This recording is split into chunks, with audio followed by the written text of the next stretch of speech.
শিলচর ভাষা শহীদদের বাংলাদেশি আখ্যা ক্ষোভে ফেটে পড়ল শিলচর কংগ্রেস। শিলচরের 1961 সালের ঐতিহাসিক ভাষা আন্দোলনে শহীদদের বাংলাদেশি ও বহিরাগত বলে চরম অপমান করেছেন ডিমাসা রাইটার্স ফোরামের সভাপতি মুক্তেশ্বর কেম্পরাই। শিলচর ভাষা শহীদ স্টেশনের নামাঙ্কনের দাবির বিরোধিতা করে আসাম সাহিত্য সভার সভাপতিকে লেখা এক চিঠিতে কেম্পরাই এমন মন্তব্য করেন।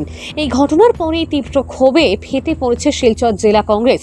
রবিবার আসাম প্রদেশ কংগ্রেস কমিটির সম্পাদক অভিজিৎ পালের নেতৃত্বে এক প্রতিনিধি দল শিলচর সদর থানায় উপস্থিত হয়ে কেম্পরাইয়ের বিরুদ্ধে লিখিত অভিযোগ দায়ের করেন।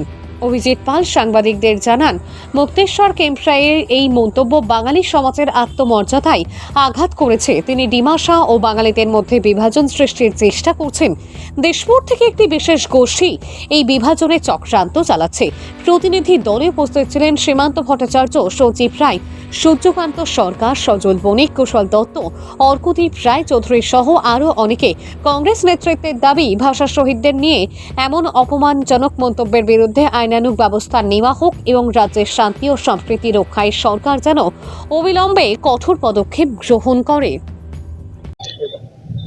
1961 সালের 19 মে বাংলা ভাষার স্বীকৃতিকরণের জন্য 11 জন শহীদ হয়েছিলেন এবং সেই শহীদের পরিবর্তে আমরা বাংলা ভাষা স্বীকৃতি পেয়েছিলাম।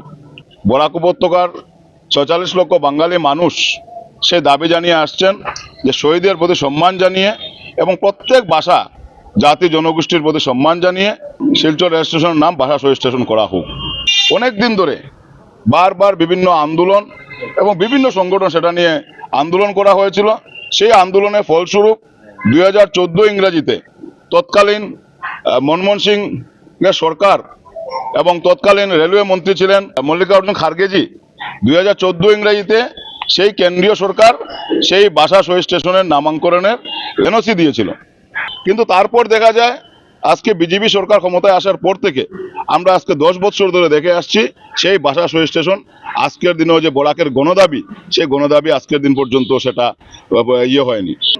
আমরা কিছুদিন আগে দেখলাম আসাম সাহিত্য সভা যারা কর্মকর্তারা এখানে এসেছিলেন এবং ওনারাও এসে সেটাকে সমর্থন জানিয়েছেন যে বরাক উপত্যকার যে সেন্টিমেন্ট, বরাক উপত্যকার বাঙালিদের যে সেন্টিমেন্ট, সেই সেন্টিমেন্টের প্রতি সম্মান জানিয়ে ওনারাও সেই সম্মত জানিয়েছিলেন যে ভাষা শহীদ স্টেশনের নামকরণ অতি সত্ত্বর শিলচর রেল স্টেশনের নাম ভাষা শহীদ স্টেশন করা হোক এবং ওনারা মুখ্যমন্ত্রীকে চিঠি দিয়েও সেই অনুরোধটুকু জানিয়েছেন।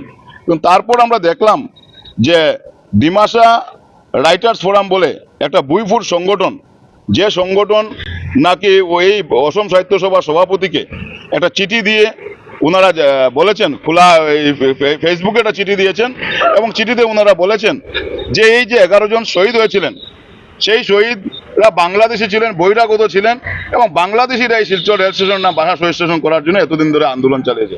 এবং আমরা দেখে আসছি বিগত দিনে যে ডিমাসা এবং বাঙালিদের মধ্যে একটা সৌহার্দ্যপূর্ণ সম্পূর্ণ সবসময় একটা সম্পর্ক, কোনোদিন ডিমাসা এবং বাঙালিদের মধ্যে কোনো ধরনের কোনো মতভেদ কোনোদিনই হয়নি। কিন্তু আমাদের যা সন্দেহ যে দিশপুরের একটা লবি চক্রান্ত করে যে এইভাবে বাঙালিদেরকে কিভাবে হেনস্থা করা যায়, বাঙালিদেরকে কিভাবে দাবিয়ে রাখা যায়, বাঙালিদেরকে কিভাবে অপমানিত করা যায়, সেই চিন্তাটুকু করে ওনারা একটা বুইফুর সংগঠনে একটা ব্যক্তি যে মুক্তেশ্বর কেম্পরাই নামের একজন ব্যক্তি এইভাবে একটা স্টেটমেন্ট দিয়ে যে আমাদের শহীদদেরকে যে অপমান করেছেন সেটা অত্যন্ত নিন্দনীয় এবং দুর্ভাগ্যজনক। সেটা আমি রাজনীতির ঊর্ধ্বে উঠে বরাক উপত্যকার প্রত্যেক বাঙালিদেরকে আমি অনুরোধ করব যে বাঙালির স্বার্থে, সেই শহীদদের সম্মানের স্বার্থে সবাই যেন এক হয়ে সেটার জন্য প্রতিভা সাব্যস্ত করে। আমি ডিমাসার যে বিভিন্ন ওনারা যে আছেন, এই সংগঠন আছেন, ওদেরকে আমি অনুরোধ করব এই ব্যাপারে এগিয়ে আসার জন্য এবং বাঙালিদেরকে যে অপমান করা হয়েছে সেটা নিয়ে ওনারাও প্রতিভা সাব্যস্ত করার জন্য। এবং এই মুক্তেশ্বর ক্যাম্পেইন নামে ইতিমধ্যে আমরা এখানে সবাই মিলে এসে আমরা এখানে একটা এফআইআর দাখিল করেছি।